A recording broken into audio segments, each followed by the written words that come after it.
I'm Luke Summerhaze, and I love Sandshrew.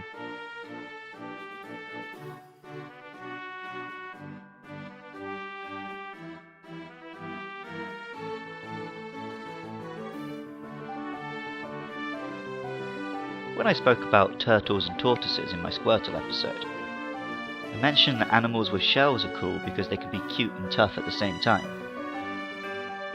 If that was true of turtles and tortoises, it's even more true of armadillos and pangolins. They've got the little paws and faces of all your favourite mammals, but they're hardcore.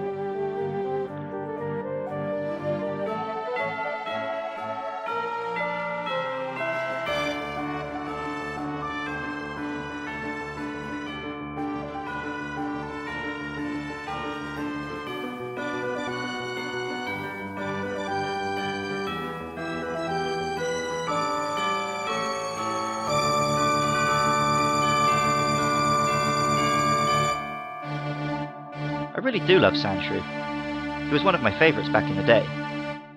Around the same time I was obsessed, night and day, with Pokemon, I was also big into Beast Wars and Digimon. The first Beast Wars Transformer figure I got was Armadillo, and in the second season of Digimon, Armadillomon turned up, looking as much like Sandshrew as Agumon looked like Charmander. I went through a little phase of thinking the shelled mammal look was the coolest thing in the world. Sandshrew's Pokédex entries reinforced the cute but tough image, talking about the way it curls up in a ball for defense and rolls at enemies. Speaking of the Pokédex, Sandshrew took some doing for a lot of people to get into their collections. This is our first version exclusive Pokemon, if you don't count Raichu, having shown up in blue but not red. I didn't know this when I fired up my Game Boy back in the day, but as we'll hear later, it was very noticeable for red version kids. Sandshrew evolves into Sandslash. Sandslash does a really nice job of growing tougher and cooler while staying cute. It has that little lovable face, but now it's poking out from a cloud of claws and spikes. Sandshrew and Sandslash seem like obvious, on-the-nose names. Sandshrew's Japanese name takes that to a whole other level though. In Japan, Sandshrew is called Sand. Sandslash's Japanese name is a little more obscure. Sandpan is a combination of sand and pangolin, named for the hard-scaled Asian mammal which the pair resemble. There's not much more to Sandshrew and Sandslash. That isn't necessarily a bad thing. There's room in the world for a pair of cute ground types that pack a punch. Nonetheless, with Pokemon Sun and Pokemon Moon, we were introduced to Alolan Sandshrew.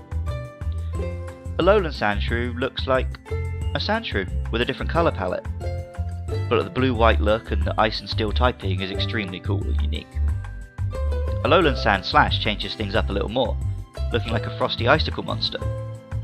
I'm a big fan of this design, reinforcing the Sandshrew family as some of my favourites. I'm far from the only person who likes Sandshrew and Sandslash. My girlfriend Shen had this to say. Sandshrew has been one of my long-lasting favorites. When I first discovered Pokemon, it was the game. My friend had blue version, and he showed me his team, which had a Sandshrew on it. I remember I got red version, and I didn't know Sandshrew wasn't in red version, and I eventually traded for him, or... No, I didn't even trade for him. I didn't have him until a later game, but when I did have him, I found him to be very powerful and having a good skill set that I could really work with. And I always enjoy cute-looking things with power behind them. My biggest regret with red version was not being able to get Sandshrew. And not to mention, Sandshrew evolves into Sandslash, who's pretty powerful. And that's always a good thing. Jonathan Cromie, composer for this show, said, "Remember last episode when I said I'd find Pikachu cute and endearing if it wasn't chuffing everywhere? That's Sandshrew. Sandslash balances cute and tough much better than Raichu does, as well as looking like a hedgehog slash pangolin slash echidna thing, all of which are brilliant animals.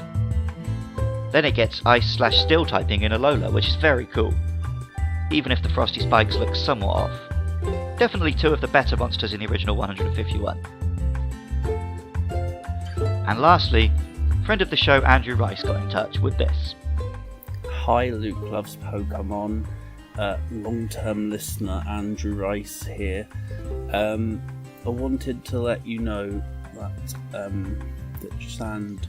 Sandshrew is a good boy or girl, and I like its little face. It's a cute little beast. Sandslash is alright too. I'd be lying if I had strong opinions on this one, but I thought, as a long-term fan of the show, I would share my opinion with you. Music for Luke Loves Pokemon was created by Jonathan Cromie. Artwork for the show was by Katie Groves. If you're interested and you enjoy the show, please do give us a 5-star rating and review on iTunes, and share this podcast with your Pokemon-loving friends. If you have anything to say about the next Pokemon we'll be covering, the Nidoran family, let me know all about it. I'm on Twitter and Facebook at LukeLovesPKMN, and you can email the show at lukelovespkmn@gmail.com. I love Sandshrew, and remember, I love you too.